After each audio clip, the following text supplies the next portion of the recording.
نے منوسمرتی کو لکھا اور وہ منوسمرتی ہندو دھرم کا سمویدھان ہے، ان کا قانون کی کتاب ہے۔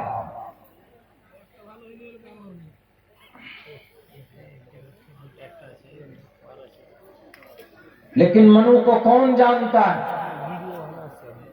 منو کہاں سے آیا؟ منو کب آیا؟ کیسے آیا؟ کیا اپدیش تھا؟ ڈیٹیل سے نہیں ملتا ہے، لیکن قرآن کب آیا، کیسے آیا، کیوں آیا، کہاں پر آیا، سب کچھ بتاتا ہے۔ اللہ کا قانون کیسے آیا؟ یہ قرآن اللہ کا کلام ہے، کیا پروف ہے؟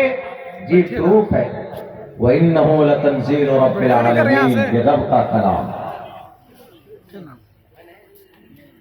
کیوں آیا؟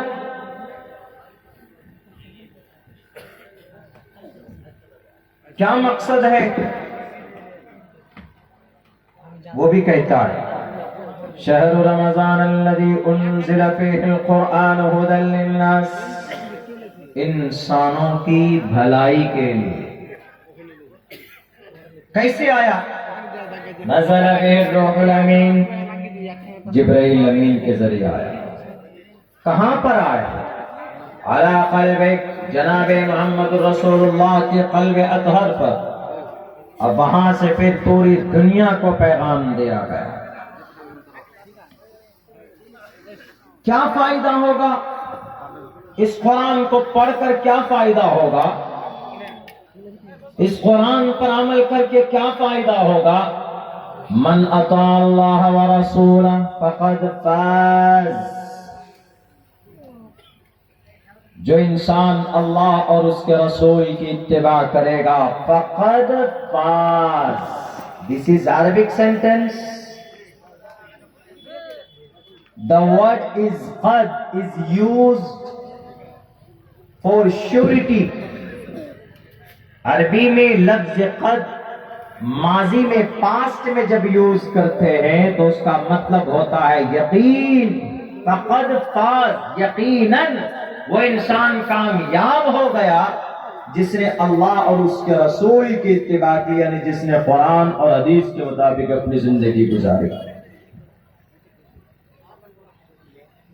دنیا کے اور کسی سمویدھان میں، دنیا کی کسی اور شریعت میں یہ چیزیں نہیں ہے، ہماری شریعت میں ہے۔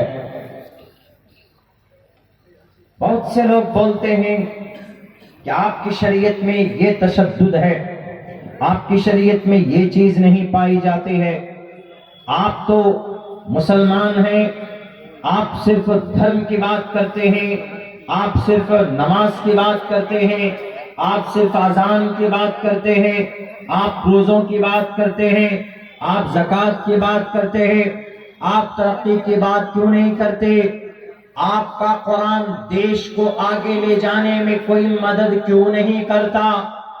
آپ کا قرآن کرپشن کو روکنے میں کیوں نہیں مدد کرتا؟ آپ کا قرآن آج کے نئے زمانے میں، آج کے آدھونک زمانے میں، آج کے جدید سائنس کی دنیا میں، ٹیکنالوجی کی دنیا میں آپ کا قرآن، آپ کی شریعت رہنمائی نہیں کرتا۔ غلط۔